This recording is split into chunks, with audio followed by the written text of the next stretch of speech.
O primeiro anuncio do día veu cun clarear de brétema na liña do horizonte. Sobre a brétema pálida brillou Venus, con furor de astro, que sabe curto o seu reinado. A xiña cantaba o galo.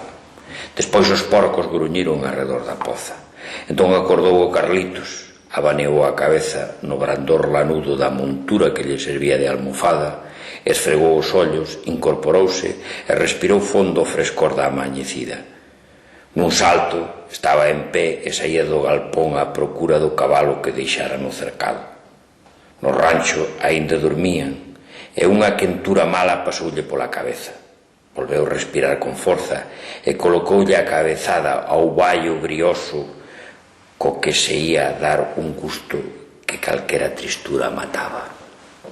Mozo e áxil, logo tiña o corpo liberado de humores, o chiripá ben preso coa faixa, as esporas axustadas e o cabaliño axeitado. Montou, foi saindo e os cans seguíano. Sen soltar rédea, apertou ben a vincha para que a melena non se lle botase por riba dos ollos e envolveu as boleadoras do ombro ao cadril, cruzándolle o peito. Clareaba o pasto, feito palla nun fin de primavera sen chuvia. Clareaba a erva seca porque o ceo se enchía de luz. A luz viñalle de atrás ao cabaleiro solitario sobre a monotonía da pampa.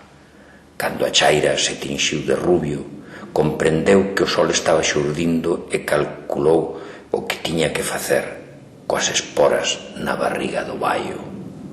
O pouco voaba, sen medo a rolar porque o cabalo metese a man nun buraco de mulita.